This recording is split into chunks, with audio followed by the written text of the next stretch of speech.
Eu desejo cumprimentar os irmãos com a paz do Senhor, amém, irmãos? Graças a Deus. Você que trouxe Bíblia, localize comigo, por favor, o livro dos Salmos. O Salmo é o de número 73. Salmo de Asaf.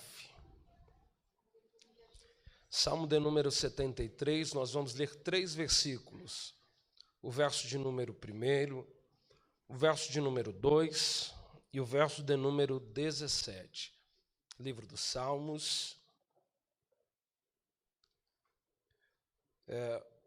O Salmo é o número 73, os versos 1, 2 e o 17. Enquanto você localiza, eu quero ser grato a Deus pela oportunidade, por mais uma vez estar na presença do Senhor, por retornar a esta casa, que a gente tem já um carinho, né? Embora conhecemos precocemente, mas Deus já ministrou um carinho muito grande por este lugar.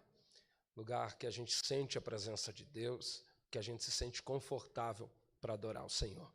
Agradecer a Deus pela vida do bispo. Deus abençoe, bispo José, o senhor de uma humildade singular. Que Deus continue lhe conservando desse jeito. Já sou seu fã, não vou dizer que sou o número 1, mas estou ali, tremulando ali entre as fileiras. A bispa Damares, é um prazer imenso. A senhora fala carregada de tanta graça de Deus. Eu não consegui me conter ali. Falou muito comigo. Foi muito simples, mas quem sabe, sabe o que. A profundidade, onde atingiu. Deus te abençoe. Deus te abençoe poderosamente, minha bispa. Deus abençoe aos obreiros aqui desta igreja, aos cantores. Deus abençoe, conserve Deus essa graça na vida de vocês. Deus abençoe os companheiros. Pastor presbítero Tiago Paz, sempre elegante, né? Falei, vai devagar, não se veste tão bem, eu vou pregar. Não tem jeito, ele veio bonitão. Hoje acompanha ele a princesa dele, a Pamela, que, por curiosidade, é minha prima. Não é? Os irmãos percebem, quem não está vendo, é a branquinha aqui da frente, da segunda fileira. Tá? Ela é bem pálida, irmãos, acho que ela não toma sol, mas ela é minha prima. Deus abençoe, seus filhos ali acompanham. Ela está segurando o que eu tenho de mais precioso na vida, irmão, que é o Miguelzinho, o missionário Miguel. Hoje ele está quietinho ali, ó. Só foi falar, já levantou a mão para dar glória. Que Deus abençoe a vida do Miguel. Pensa na criança pentecostal, o Miguel, irmão. Miguel pentecostal. Em São Bernardo ele estava num Pentecoste terrível, não é? Foi uma guerra para ele se acalmar, mas hoje ele está ali. Pensa no menino que gosta de vigília, é o Miguel, irmãos. Dá 2, 3 horas da manhã, ele quer cantar hino, quer dar glória a Deus. Eu falo, dorme, meu filho, que eu estou cansado. Mas ele é uma bênção, que Deus abençoe. Deus abençoe os irmãos presentes, uma honra estar aqui. Quem achou o texto bíblico, diga amém. Amém. Então vamos àquilo que mais nos interessa esta noite. Salmo de número 73, versos 1, 2 e o 17 diz assim. Com toda certeza, Deus é bom para Israel, ou seja, para todos quanto cultivam um coração sincero. Quanto a mim, os meus pés quase tropeçaram. Por um pouco, não escorreguei. Verso 17. Até que entrei no santuário de Deus. Então compreendi o destino dos ímpios. Eu vou repetir a partir do verso 17. Até que entrei no santuário de Deus. Vou repetir. Até que entrei no santuário de Deus. É sobre isso que, com a bondade e ajuda do Espírito Santo, eu quero pregar esta noite. Eu confesso aos irmãos que eu vim relutante sobre aquilo que pregar aqui esta feita. Preparei uma mensagem, o Tiago perguntou, vai pregar sobre o quê? Eu disse, segui o homem com o cântaro de águas. Vamos pregar sobre ceia, mas sentado aqui, o Senhor veio falando comigo e eu entendi que era isso que o Senhor tem para falar conosco. Eu quero pregar sobre o tema Até que entrei no santuário de Deus. Você consegue dar um sorriso bonito para esse irmão do seu lado e mostrar os dentes para ele? Mostra os dentes para ele. Pastor, estou sem dente, então mostra a gengiva para ele. Funciona do mesmo jeito. Arranca o sorriso desse irmão bonito do seu lado aí e diga para ele assim: até que entrei no santuário de Deus. Talvez na sua Bíblia esteja no santuário do Altíssimo, funciona do mesmo jeito. Diga para o irmão do outro lado agora, para não ficar com ciúme, diga: até que entrei no santuário de Deus. Isso marca um sorriso, irmão. Não tem coisa mais difícil que cultuar do lado do irmão que nos esboça um sorriso. Parece que ele vai ficar bravo se a gente falar com ele, dar uma glória a Deus do lado dele, não é? Tem aquele irmão que fica com o semblante tão fechado que a gente olha até assim de canto de olho, com medo dele. Mas para ele entender que pode dar glória a Deus de graça do seu lado, dá um sorriso aí para ele, mostra os dentes, a gengiva, a cor da borrachinha do aparelho novo, mostra para ele. Isso, arranca esse sorriso dele aí. Eu quero pregar sobre este tema, até que entrei no santuário de Deus. O salmo aqui em apreço, o 73, é um salmo de Asaf. Asaf é um compositor, é um levita, é um ministro de louvor, levantado por Davi como ministro de louvor da arca. E assim foi instituído, dali em diante, como aquele que, junto com Ramã e Jedutum, seriam os ministros de louvor do santuário. Asaf é um grande adorador, ao ponto de alguns estudiosos compreender que o culto dentro do santuário, ele passa a sofrer neste período um divisor de águas. É um tipo de culto antes de Asaf, outro tipo de culto depois de Asaf. Há quem diga que Asaf, ele era tão carregado da presença de Deus, que ele influencia diretamente o rei Davi no desejo de estar na casa do Senhor, no desejo de estar presente à adoração ao nome do Senhor. A gente sabe que este Asaf não é só o músico que foi usado por Deus no período que Davi traz de volta a arca do Senhor da casa agora de Obed-edom até a casa do Senhor, até o santuário, até dentro de Jerusalém. Ele não é só o ministro de louvor, ele também é conhecido como vidente, como profeta. No livro de 2 Crônicas 29 e 30, se redarguido, se pedido que se dê valor à palavra do vidente Asaf e do rei Davi, que se devia dar ouvidos às profecias de Asaf. Asaf não é só um profeta que é adorador, e há quem diga que muitas vezes, enquanto ele estava cantando, o Senhor tomava ele em profecia dentro do santuário. Ele também é alguém que deixa um legado para a posteridade. Ele é alguém que deixa um legado para a sua família. O ministério de Asaf não está só sobre sua vida, mas sobre a vida de seus filhos. A Bíblia vai dizer que a Asaf, ou aos seus filhos, é dada cerca de 12 salmos como composição de Asaf ou de seus filhos. E são os filhos de Asaf que, na reconstrução do templo, quando Israel volta de volta depois do cativeiro babilônico, depois de 72 anos na Babilônia, são os filhos de Asaf que vão ministrar de agora em diante o louvor. Remã e Jedutum já não são contados mais, mas os filhos de Asaf continuam sendo contados entre os cantores e adoradores do santuário. Pastor, o que o senhor quer dizer com isso? Eu quero dizer que o ministério de um pai foi tão forte na vida dos filhos, foi tão perene, foi tão incisivo na vida dos filhos, que estes filhos não se deixaram levar por outras coisas da vida, a não ser de conduzir, de continuar o legado deste pai. Eu acredito que eles diziam: não dá para ser menos do que papai, não dá para entregar menos do que papai entregou. E eles vão levar o legado de Asaf.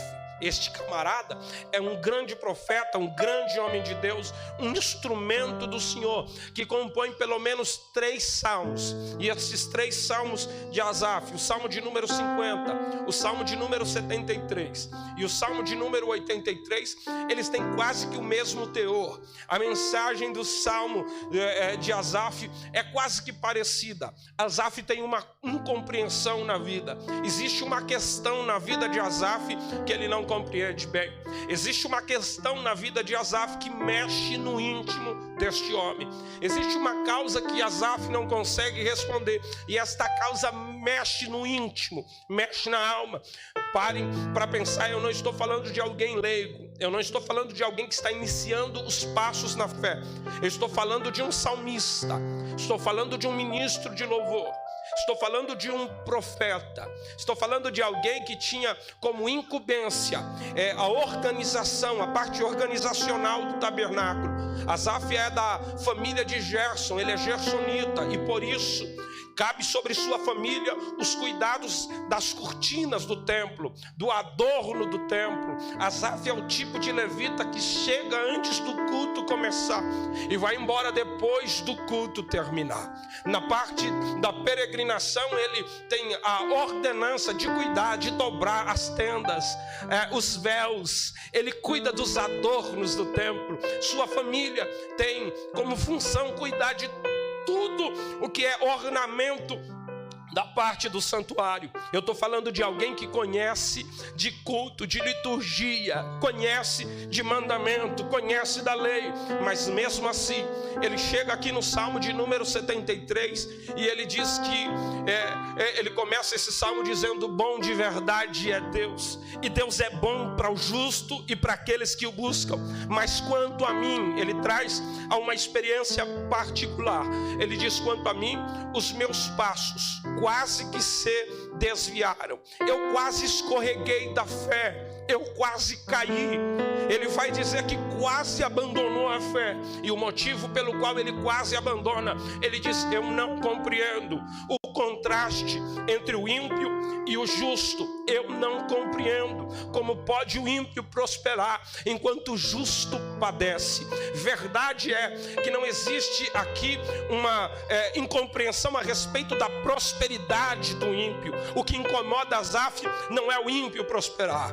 O que incomoda Asaf não é que o ímpio se vá bem. O que incomoda Asaf é o contraste do justo padecer, do justo sofrer. Asaf não entende o sofrimento do justo, e não entender o sofrimento do justo coloca a fé de Asaf a cambalear-se. Asaf quase se afasta. Ele diz: quanto a mim, eu quase desviei, porque eu não compreendo o porquê o justo sofre. E a verdade é que isso não é uma peculiaridade de Asaf. Não é só Asaf que não entende o porquê o justo sofre. Asaf de fato não entendia, mas isso não é singularidade de Asaf. Jó também não entendia o porquê o justo sofre. Falamos aqui quarta-feira sobre Jó. Jó também não entendia. Jó passou 38 capítulos do seu livro se justificando, dizendo: eu sou justo, pesa-me em balanças fiéis e verás a minha sinceridade. Deus sabe que eu não pequei. Ele vai dizer do âmago da sua alma, sua dor. Ele diz: tudo que eu mais temia me sobreveio. E ele não está falando sobre gado, ele não está falando sobre ovelha, ele não está falando de perder fazenda, ele está falando da família que ele perdeu, ele está falando dos filhos que ele sepultou. Ele disse: eu não entendo o porquê o justo sofre.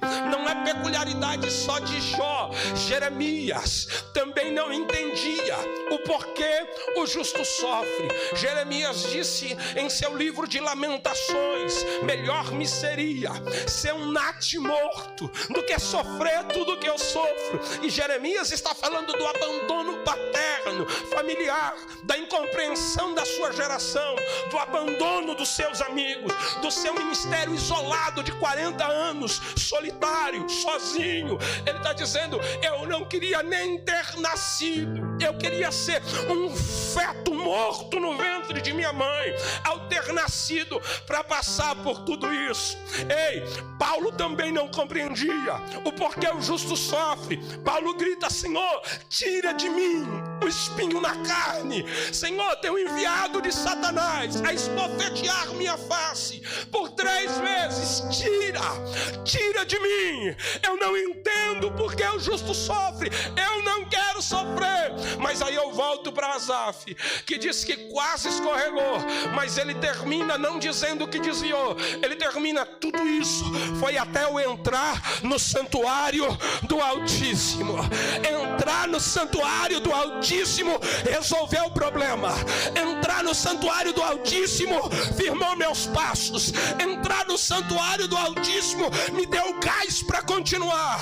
Entrar no santuário do Altíssimo renovou as minhas forças. Pega na mão do irmão do teu lado, se você pode. Sacode alguém aí e diga para ele: até entrar no santuário. Diga: até entrar no santuário. Convida ele, diz: vem, vem, vem. Entra no santuário. Aleluia, aleluia, aleluia, aleluia. Aí eu volto na lista que eu citei. Eu volto. Asaf não entendia, mas entrou no santuário. Jó também não entendia, mas mesmo sem entender, ele disse: o meu Redentor, ele vive. O meu Redentor, ele está vivo. Eu posso não entender, mas ele está vivo. Eu posso sofrer sem merecer, mas ele está vivo. Eu posso não compreender o processo, mas meu Redentor está vivo. Ele vai se levantar na hora que ele tiver que se levantar. É isso que ele está dizendo: por fim se levantará. Eu não vi ele, mas sei que ele está vivo. Eu não conheço ele de perto, mas eu sei que ele está vivo. E na hora certa ele vai se levantar. Jeremias também não compreendia e disse: era melhor ser um feto morto. Eu queria morrer. Mas no capítulo de número 29, no verso de número 20, ou melhor, no capítulo de número 20, no verso de número 29, ele grita: eu quis parar de pregar a tua palavra, de falar as tuas palavras, mas elas vinham como fel na minha boca e como fogo nas minhas entranhas, que queimavam os meus ossos e não me permitiam parar. Sabe o que ele está dizendo? Eu queria parar, mas a tua palavra vinha penetrando no meu íntimo, vinha queimando e tornava impossível a missão de parar, e tornava impossível. Eu não queria andar, mas o fogo ia queimando minha perna, ia queimando o meu íntimo, a minha estrutura.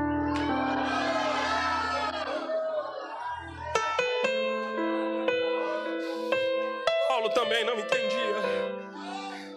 E quando ele disse: retiro de mim o espinho, a resposta de Deus foi: Paulo, você não precisa de milagre, você precisa de graça. Você não precisa de resposta, você precisa de graça. Tudo que você precisa é de graça. Você não precisa que eu tire o espinho. A minha graça te basta. O meu poder se aperfeiçoa na tua fraqueza. Sabe o que Deus está dizendo para ele? Tudo que você precisa é de presença. Tudo que você precisa é de presença. Você precisa da minha graça te envolvendo. Irmão, faz um carinho no ombro desse irmão do teu lado aí e diga para ele: você até pensa que precisa de resposta, você até pensa que precisa entender o processo, entender os motivos, entender as razões, mas a resposta de Deus para a tua vida esta noite é: você precisa de graça, você precisa de graça, você precisa de graça.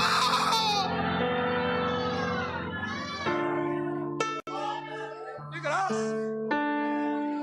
Você precisa é de graça. O que nós precisamos é de graça. É da graça de Deus. É da graça de Deus. Quando eu li esse versículo e li esse salmo no âmago da minha dor, daqui a pouco eu te explico. Falei um pouquinho aqui na quarta-feira, mas foi no auge da dor que eu li esse salmo. Foi no auge da dor, sem compreender, que eu li esse salmo. E quando eu li Asaf dizendo: até que entrei no santuário do Altíssimo, eu disse: Deus, espera aí, o que Asaf viu no santuário? Me explica o que foi que Asaf viu. Porque, irmão, Asaf não é alguém obstante ao santuário. Asaf não é alguém leigo sobre o santuário. Asaf é alguém que conhece o santuário. Asaf é levita, ele conhece todas as metragens do santuário. Asaf faz parte dos gersonitas, ele conhece muito bem a indumentária do santuário. Asaf conhece as 3 divisões do santuário. Ele conhece o pórtico, o pátio, ele conhece o lugar santo e o lugar santíssimo. Ele sabe das divisões, ele conhece toda a estrutura, ele conhece todos os utensílios, ele conhece. Eu disse: Deus, o que é que ele viu diferente desta vez? O que é que esta vez proporcionou para Asaf? que as demais não proporcionaram. O que ele viu desta vez que ele não viu nas demais? O que foi que ele enxergou neste santuário que motivou ele a continuar, que fortaleceu os passos, que trocou resposta por presença? Ele disse: até que entrei no santuário eu entendi. E o que ele viu não foi algo do momento, não foi algo do passado, não foi algo do presente. O que ele viu foi do futuro. Por que, pastor? Porque ele disse: eu entendi o fim deles. O que ele viu no santuário que levou ele para o fim? O que viu no santuário que deu uma visão do futuro para ele? O que ele enxerga no santuário? Eu comecei a olhar para o santuário e eu tive uma doce revelação de Deus do que Asaf viu no santuário. A primeira coisa que Asaf via quando entrava no santuário era as cortinas de divisão. Haviam 3 cortinas similares, iguais, mesmas, 3 cortinas que dividiam os pórticos. A primeira cortina dava acesso ao pátio.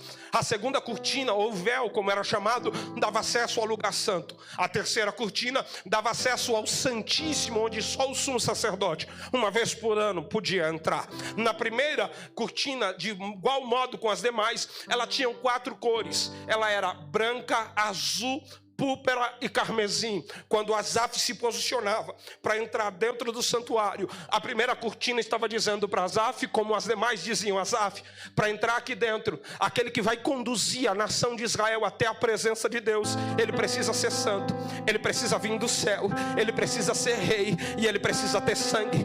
4 qualidades para entrar dentro do santuário sem limite, 4 qualidades para rasgar o véu do santuário, 4 qualidades para dar acesso a nação para dentro da presença de Deus. Ei, irmão, se você não entendeu, eu vou te explicar. Sabe o que Asaf viu dentro daquele santuário? Asaf viu Jesus em toda a manifestação do santuário. Eu vou te provar na Bíblia que Asaf viu foi Jesus dentro, manifesto em toda a indumentária daquele santuário. Primeiro, irmão, para dar acesso, ele tem que ser santo, branco, ele tem que ser do céu, azul, ele tem que ser rei, púrpura, e ele tem que ter sangue, carmesim. Só Jesus é santo, só Jesus veio do céu, só Jesus é rei dos reis e senhor dos senhores, e só ele tem o sangue imaculado que não encobre, mas tira o pecado do mundo. É só ele. É por isso que quando na cruz do Calvário ele grita: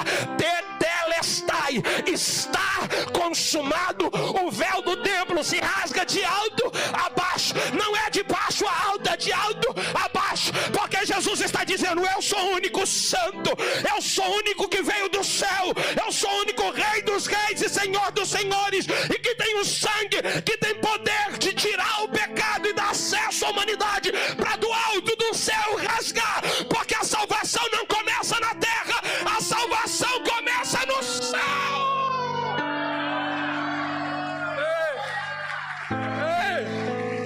Ela maior que elébria e mancha vassaggio elébria. Parece que eu vejo, meu bispo, parece que eu vejo o Senhor dizendo: Asaf, eu vou dar um passeio com você hoje pelo plano da salvação. Eu vou dar um passeio com você para que você entenda todo o processo da salvação. Me ajuda aqui, cantor, o Senhor me ajuda aqui. Parece que eu vejo o Senhor Jesus pegando na mão de Asaf e dizendo: Asaf, você estava até cambaleando, você estava até escorregando, mas hoje eu não só vou firmar os teus passos, eu vou te mostrar o plano da salvação, eu vou te mostrar o caminho da vida, eu vou te mostrar que eu sou a verdade, o pátio, eu sou o caminho e eu sou a vida, eu sou o pátio, eu sou o santo e eu sou o santo dos santos. Eu vou te mostrar que eu sou a porta, eu sou o autor, mas eu vou te mostrar que eu sou o santo e o santíssimo consumador da vossa fé. Eu vou te mostrar por este caminho que eu estou projetando o fim desde o começo, e você nunca esteve sozinho, nenhum momento sequer da sua vida que eu não estive no controle. Segura na mão desse irmão do teu lado aí e diga para ele: Deus está no controle. Diga para ele: Deus está no controle. Pastor, eu estou na luta, eu sei, mas ele está no controle. Pastor, eu estou na prova, eu sei, mas ele está no controle. Pastor, está difícil caminhar, eu sei, mas ele está no controle. E te trouxe a esta noite para te dizer, diante da mesa da comunhão: eu estou no controle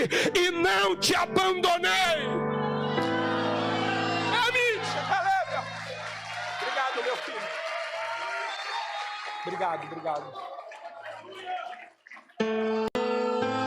Vem, Asaf. Asaf, vem. Quando Asaf passa o primeiro véu, a primeira coisa que Asaf vê diante dele é o altar do holocausto. O altar do holocausto tinha uma rampazinha. E ao subir naquela rampa, ele era um altar que tinha 4 pontas. Porque era ali que o cordeiro tinha que ser imolado, tinha que ser repartido, aspergido o sangue. E detalhe, primeiro o sacerdote fazia expiação por si, depois pelo povo, e aspergia o sangue nas 4 pontas do altar. Aquele altar já estava apontando para a nova vida aqui de Cipó, de Imbu. Estava apontando aonde, pastor? Porque aqueles 4 pontos apontam para os 4 pontos cardeais. Está apontando para o norte, para o sul, para o leste e para o oeste. Aquele altar está dizendo: ei, a salvação pode vir do judeu, mas é para todos aqueles quanto creem no meu nome. É isso que Jesus está dizendo. Ei, eu sou o altar que posso ter vindo do judeu, mas vou apontar para os 4 cantos da terra. Para os 4 cantos da terra. Aquele altar está apontando para você. Com um sorriso, peça irmão, não ficar bravo nem com você nem comigo, mostra os dentes ou a gengiva, mas diga para ele assim: aquele altar aponta para você. Diga: aquele altar aponta para a tua família. Diga: aquele altar aponta para a tua casa. Diga: aquele altar aponta para os teus filhos. Profetiza para alguém aí. Diga: aquele altar aponta para o teu esposo. Aquele altar aponta para a tua casa.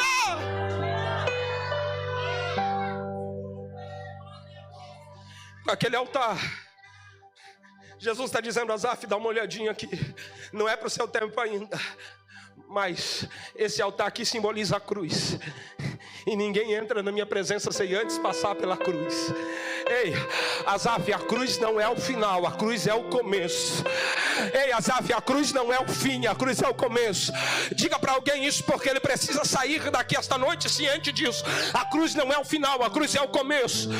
Ei, Asaf está olhando para a cruz ao olhar para aquele altar, porque naquele altar o cordeiro era imolado e o sangue do cordeiro era aspergido pelo altar, respingado no sacerdote. E o sacerdote saía sujo com o sangue do cordeiro dali. O sangue do cordeiro, as vísceras do cordeiro, aspergidas sobre a orelha, sobre os dedos, aspergidas sobre o sacerdote. Ele saía dali. O segundo lugar para onde ele ia depois de passar na cruz era para a pia de bronze, onde o sacerdote tinha que não só lavar as mãos, trocar as vestes, se lavar por inteiro, porque ali na pia de bronze ele tinha que deixar as vísceras do cordeiro. O cordeiro morto que carregou o pecado tinha que ficar ali, tinha que ir ali, porque ali era um simbolismo de uma nova vida, de um batismo, de uma purificação. É por isso que depois de passar na cruz a gente desce as águas batismais. Por que, pastor? Porque as vísceras do pecado tem que ficar ali nas águas. As vísceras do pecado vão ficando ali, porque você não levanta mais um velho homem, uma velha criatura. Você levanta uma nova criatura, um novo homem. E aí o mentiroso, o adúltero, o ladrão fica lá sepultado, e levanta o santo, o adorador, o santificado na presença do Senhor. E Deus está dizendo: vem, Asaf, vem passear comigo. Eu vou trocar tuas vestes hoje. Você pode dizer isso para alguém? Eu sei que às vezes incomoda, mas é profético. Eu preciso dizer isso. Diga para alguém do seu lado: Deus vai trocar suas vestes. Deus vai trocar veste de tristeza por veste de alegria, veste de luto por veste de noivado. Oh, minha bispa, como eu chorei ouvindo sua experiência. Uma lácia, porque foi justamente isso, trocar veste de luto por veste de noivado. Somos noivo e daqui a pouco o toque da última trombeta vai vir, e como noiva vamos nos encontrar.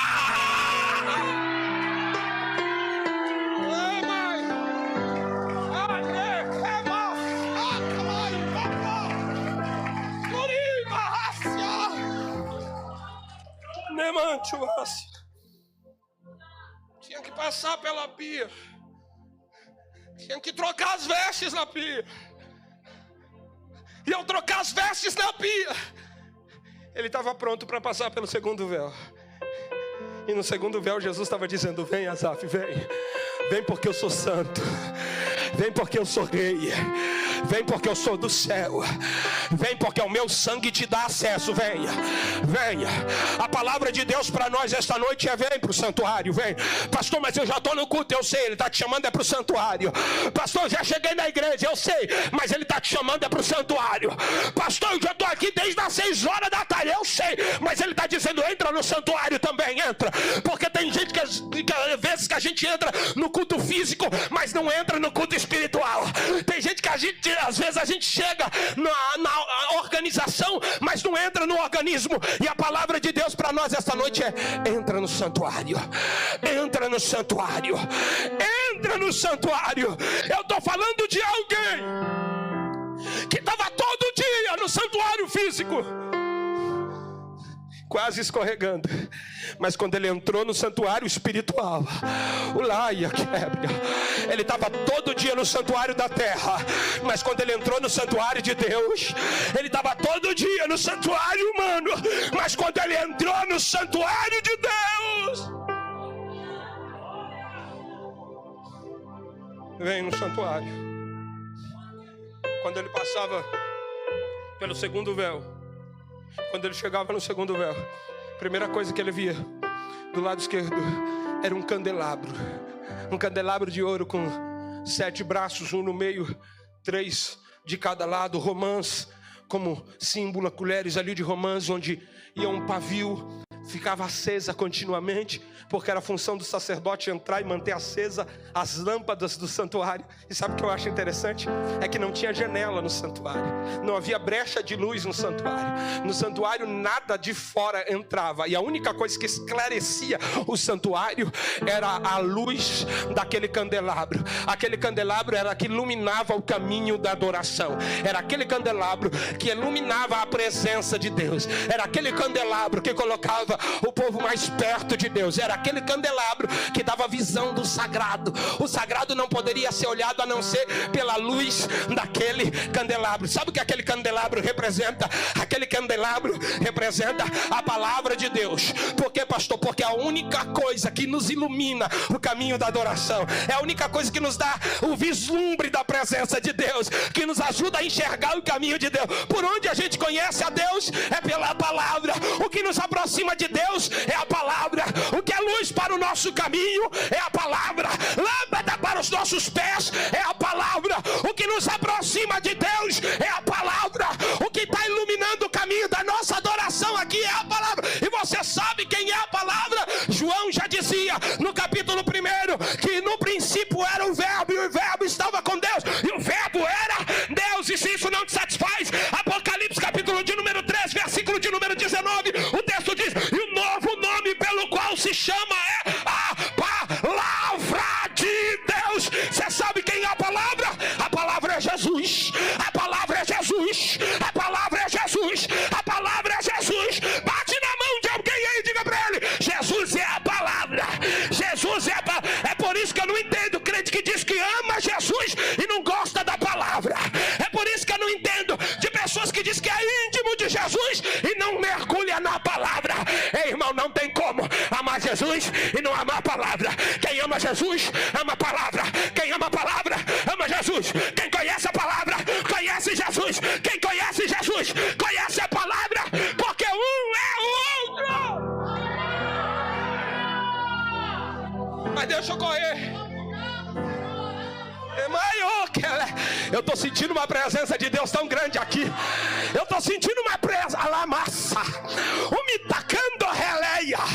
Eu estou sentindo uma graça de Deus tão grande aqui esta noite.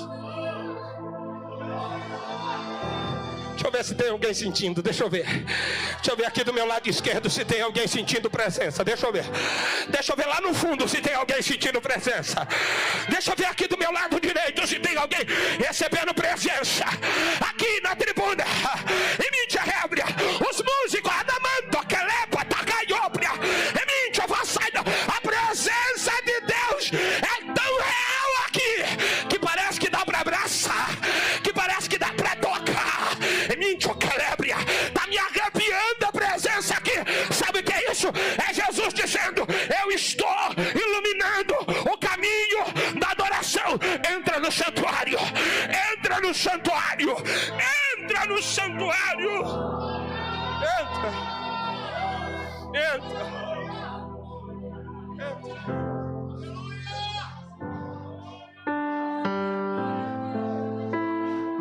Não tem outro acesso para o santo a não ser Jesus. E aí eu acho lindo. Eu não sei se foi proposital, mas do lado esquerdo estava o candelabro e do lado direito estava a mesa da preposição. Quando eu cheguei aqui, isso me arrepiou. Porque você sabe o que é a mesa da preposição? A palavra preposição é presença. Era a mesa da presença. E o sacerdote só podia passar na presença depois que primeiro ele tinha passado lá no altar do holocausto, na cruz, se banhado na água do batismo na pia de bronze. Depois ele dava um pulinho no candelabro para acender com a brasa que ele tirava do altar, porque era com a brasa da cruz que ele acendia o candelabro. Pastor, não entendi. Jesus é o tema central da Bíblia, irmão. Jesus é desde o começo até o fim. Ele é o Cordeiro Pascual que tira o pecado do mundo. Ele é o sacrifício expiatório, o Cordeiro mudo e sacrificado desde a fundação do mundo. Ele é o Santo. Ele é o Senhor Jeová, o Senhor Rafá, o Senhor que sara, o Senhor que levanta, o Senhor que batiza, o Senhor do céu, o Senhor de Israel, a glória derramada, a glória desejada. Irmão, ele está lá desde o princípio, está nos profetas que diziam que era Senhor Jeová Rafá. Ele está lá, ele está nos livros poéticos, o gamo que vem saltando sobre os montes, o bom pastor, o noivo que ama anelamente a sua noiva. Ele está nos livros dos profetas menores também, quando diz o desejado de todas as nações que encherá este lugar de glória, o Senhor que prepara o seu povo para o seu dia. Não só isso, ele também está no Novo Testamento, mas no Novo Testamento ele é rei, ele é Senhor, ele é filho do homem, ele é Cordeiro mudo que tira o pecado do mundo. Mas sabe o que eu acho lindo? É que ele é o centro da Bíblia. Ele é a cruz, ele é a salvação, ele é a morte expiatória, ele é o salvador da igreja. Ele está nas cartas paulinas como justificador da igreja, santificador da igreja, ajudador da igreja, advogado da igreja, coroador da igreja. Mas ele está em Apocalipse como Alfa, o Ômega, o princípio, o fim, a testemunha fiel e verdadeira. Sim, o amém, o Cordeiro que foi morto para se achar digno de abrir o livro e desatar os seus 7 selos. Mas melhor do que isso, ele é o leão da tribo de Judá. Jesus,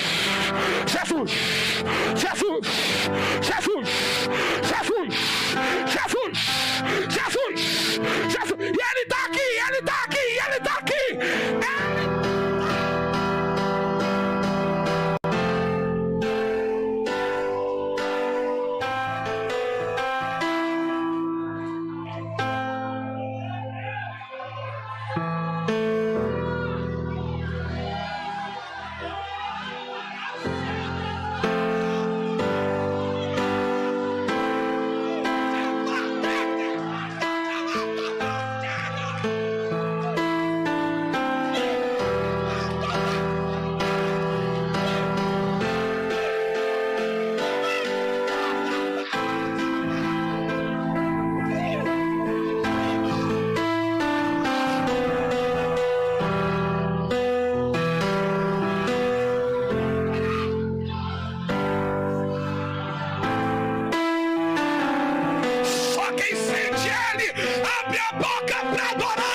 Abre a boca e recebe.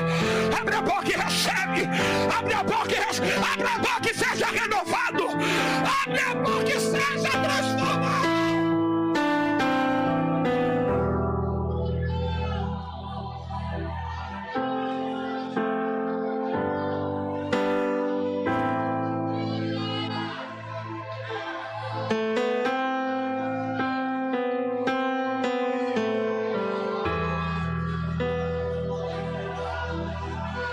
Vá adorando que eu vou continuar. Seu glória a Deus e aleluia não me atrapalha não. Vai dando glória, vai recebendo que eu vou continuar para encerrar. Vai porque eu preciso parar. 1 Primeiro na cruz. O sangue.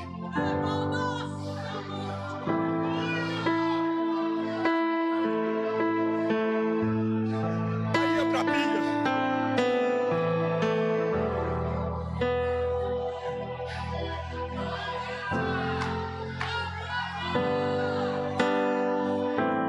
Deixava as vísceras do pecado. E agora, como nova criatura, ia para o candelabro com a brasa da cruz. Ele acendia o caminho da adoração. E depois de passar no candelabro, ele era convidado para a mesa. Por que na mesa, pastor? Porque era o pão da preposição, onde só o sacerdote que já estava dentro do santuário tinha poder, não só de trocar aqueles pães, olhar se aqueles pães tinham bolor, se eles estavam bons, mas ele comia do pão da preposição. Só o sacerdote, aqui ele comia do pão da preposição. Que é isso, pastor? Ele comia do pão da presença. Era aqui que ele comia do pão da presença. É isso mesmo que você está entendendo. Daqui a pouco a gente vai comer o pão da presença. Esse pão da presença simbolizava que ele estava comendo presença. Ele estava comendo presença. É isso que a gente vai fazer. E Jesus diz: quem não come da minha carne, não bebe do meu sangue, não tem parte comigo no reino. Ele diz: porque tem que trocar a natureza, tem que comer da minha carne, tem que comer da minha presença. É por isso, irmão, que sem onda, sem conversinha, não tem como não passar pela cruz, pelo batismo, pela palavra, para sentar na mesa. É por isso que a gente faz esse caminho todo. A gente vai na cruz, dá uma descida na água, ilumina-se na luz da palavra e vem comer presença. E vem comer. Por quê, pastor? Porque daqui você não sai sozinho. Daqui você sai como condutor da presença de Deus. Você sai com o céu dentro de você. Você sai com a natureza de... É por isso que a nossa experiência espiritual é maior do que os profetas, é maior do que a de Abraão, é maior do que a de Moisés, é maior do que todo o Velho Testamento e das palavras veterotestamentárias. Sabe por quê? Me ajuda aqui, meu santo. Vou mostrar essa gravata bonita para a igreja. Porque no Velho Testamento a presença de Deus cobria aquele que usava, envolvia aquele que usava, e depois que ele era usado, a presença voltava. Mas no Novo Testamento, depois de Atos dos Apóstolos, capítulo de número 2, a presença não ficou fora, o pão da presença entrou dentro, e a presença passou a morar dentro do condutor. O condutor acorda cheio da presença, caminha cheio da presença, passa pela luta cheio da presença, o dia a dia cheio da presença, vai dormir cheio da presença. Até quando, pastor? Até o céu, irmão, porque no toque da última trombeta vai subir cheio da presença, cheio da presença.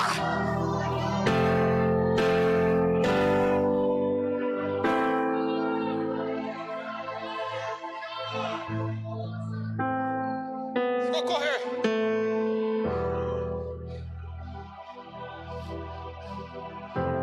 O caminho de Asaf só tinha mais um lugar.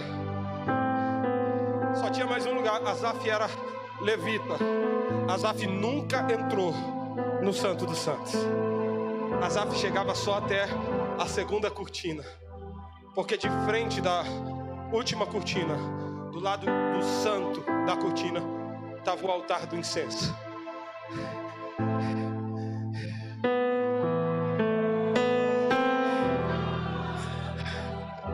Porque no altar do incenso não resta mais nada. No altar do incenso é só agradecer. No altar do incenso é só adorar. No altar do incenso é só dizer: Senhor, obrigado, obrigado. Eu passei pela cruz, fui banhado nas águas do batismo, iluminado pela tua presença, comi o pão da presença. E aqui, Senhor, toda coisa, tudo se resume em adoração. Eu entendo, Senhor, que não acaba na cruz. Se acabasse na cruz, talvez eu seria uma pessoa frustrada. Se acabasse na cruz, talvez tudo teria um fim para mim. Se acabasse na cruz, eu não teria razão para adorar. Se acabasse na cruz, eu não teria razão para continuar. Mas porque não acaba na cruz, eu vim aqui te adorar. Eu entendi o caminho da salvação, eu entendi o plano da salvação, eu entendi, não acaba na cruz. Dá uma olhada para esse irmão do teu lado e diz para ele assim: não acaba na cruz. Diga: você tem motivo de sobra para adorar. Pastor, para o senhor é fácil. Para o senhor é fácil falar isso. Para o senhor, pastor, é fácil. O senhor não sabe o que eu estou passando. Não é não, irmão. Alguns irmãos de quarta aqui sabem. Está minha prima aqui. Está pessoas que conhecem o nosso particular. Há 9 meses atrás, eu vinha viver na melhor fase da minha vida. Pouco mais de 9 meses atrás eu estava na melhor fase da minha vida. Orando na casa que a gente queria. Com um filho lindo que Deus nos deu. Com tudo caminhando, tudo voltando para o eixo. Depois de uma pandemia difícil, ainda atravessando, mas as portas estavam se abrindo.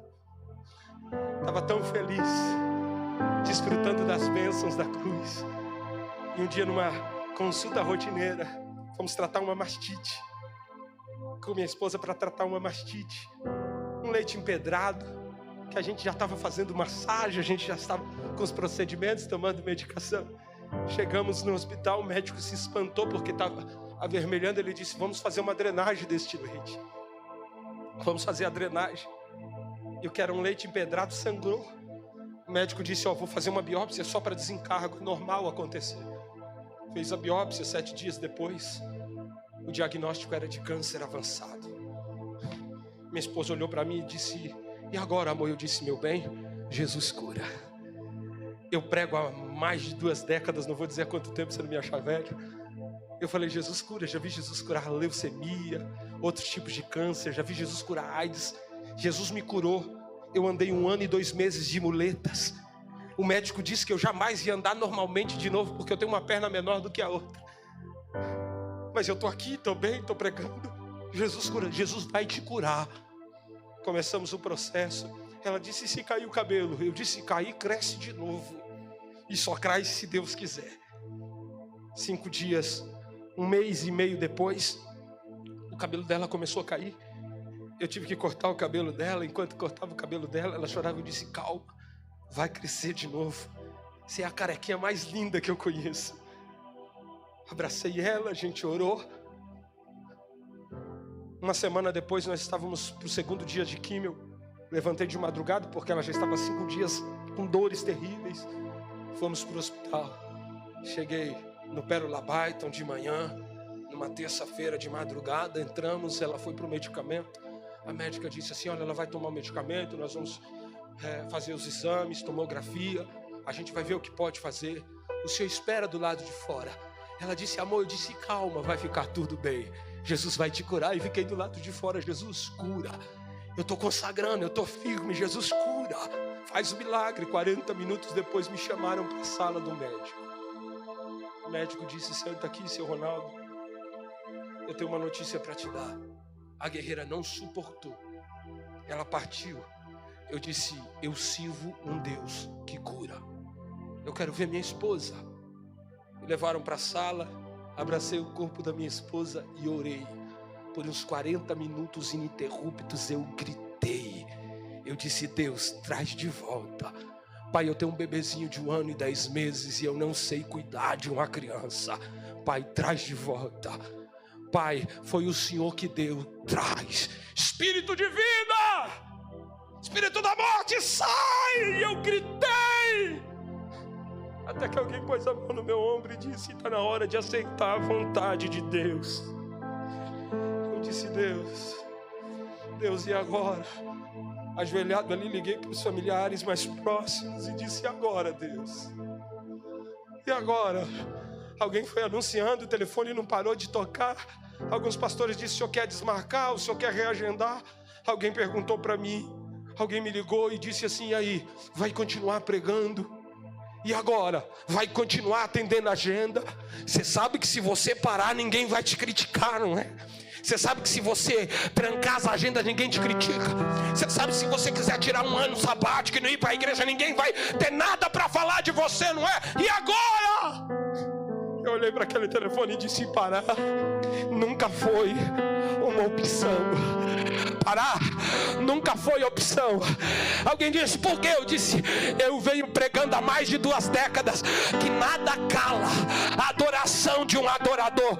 Eu venho há mais de 2 décadas pregando que a cruz não é o final, que não acaba na cruz, que Jesus, quando estava na cruz, olhou para um dos ladrões pendurado que justificava ele e disse, hoje mesmo estará comigo no meu paraíso. E aquele camarada gritava, Senhor, lembra de mim no teu reino. Quem estava do lado de fora sabia que existia um reino depois da cruz. Quem estava em cima da cruz estava gritando, não é só reino, tem paraíso, não acaba na cruz, tem recompensa depois da cruz, tem recompensa depois da cruz. Ei, Asaf, não para na cruz. Segura na mão de alguém e diz, não termina na cruz. A cruz não é o final, a cruz é o começo. Sacode alguém aí e diz, a cruz é o começo. A cruz é o começo da história. A cruz é o começo da história. Eu disse para aquela pessoa do outro lado do telefone, daqui a pouco eu não vou dizer adeus para minha esposa, eu vou gritar para a terra, ei terra, ela não é sua, é só um até logo, porque ao toque da última trombeta você vai ter que dar conta do corpo da Jéssica Costa de Barros, porque ela é salva pelo sangue do Cordeiro.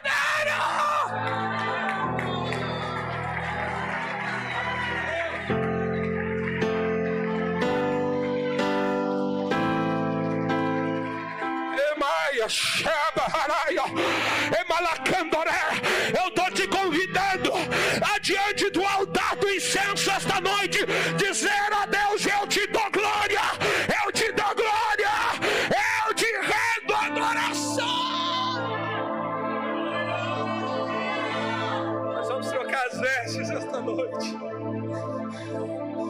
Olha aí no olho de alguém, tem alguém precisando ouvir isso. Diga para ele, é noite de trocar vestes. Diga, é noite de trocar vestes. Eu gosto de como Paulo descreve o ato do arrebatamento aos Tessalonicenses, que estavam enlutados, confusos a respeito daqueles que dormiram em Cristo. E Paulo disse, não estejamos confusos a respeito dos que dormem, porque nós não precederemos aos que dormem, porque ao toque da última trombeta de Deus, ao soar do alarido, da voz de arcanjo e da trombeta de Deus, no toque da última trombeta, os que dormiram em Cristo ressuscitarão primeiro, depois nós nos encontraremos com eles nos ares. Não confunda, não é encontrar Jesus nos ares, a gente vai encontrar com os que dormiram, com os que morreram em Cristo, com os que venceram a batalha da vida em Cristo, e nós que ficarmos vivos vamos nos encontrar com ele nos ares, para dizer, valeu a pena, não acabou na cruz, a gente permaneceu fiel na terra para se encontrar aqui. E aí, Paulo diz, nos encontraremos com Jesus nas nuvens. Com Jesus é nas nuvens, mas com a igreja é nos aires. Com Jesus é alamando, releva, raio, é pra cá se amanaio. Sabe aquele ente querido? Você vai se encontrar com ele e dizer, valeu a pena. Sabe aquele que partiu, você vai dizer, ei, valeu a pena, foi difícil, mas estamos aqui. Eu vou encerrar, porque eu já passei meu tempo. Eu preciso, posso orar, meu? Posso orar? Fica de pé, por favor, não vou pregar mais, já estourei meu tempo. Fica de pé, fica de pé, fica de pé, fica de pé, fica de pé, fica de pé. Ei, não acaba na cruz. Quando Asaf viu isso dentro do santuário, ele disse, eu entendi o fim deles, eu entendi, não acaba na cruz, não acaba na cruz, não acaba na cruz, não acaba na cruz, não acaba na cruz.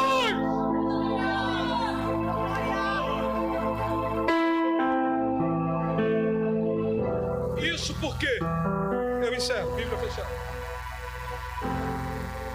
Asaf foi só até o segundo lugar. E se ele tivesse entrado no Santíssimo? E se ele tivesse visto a arca do concerto? E se ele tivesse visto a presença? E se ele tivesse sido envolvido pela presença? Tudo que ele viu foi cruz, foi batismo, foi pão da presença, mas a presença de fato ele não viu. Mas Jesus na cruz do Calvário, ele deu o grito que eu já disse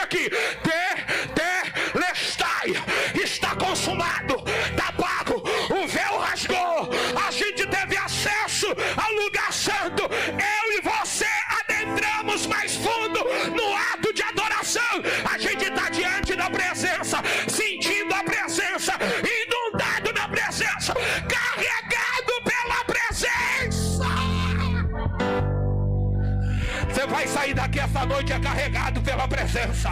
É carregado, porque é isso que ela te faz. Quando você não tem força para caminhar, ela te pega nos braços e te conduz até dentro do santuário, porque santuário é divisor de águas. Emaia, elebatataca, labataca. Você pode até chegar escorregando no santuário, mas sai do santuário com os passos firmados. Você pode até chegar fraco aqui no santuário, mas sai do santuário fortalecido pela presença. Você pode até chegar aqui cabisbaixo, mas sai daqui como um leão, como um gigante, levantado pela presença. Então recebe presença, recebe presença, recebe. Você está diante da presença, você está diante da presença, você está diante da presença. Deixa eu ver quem quer presença, deixa eu ver quem quer presença, deixa eu ver quem quer presença. Deixa eu ver quem quer, deixa eu ver quem quer, deixa eu ver quem quer, deixa eu ver quem quer, deixa eu ver quem. Só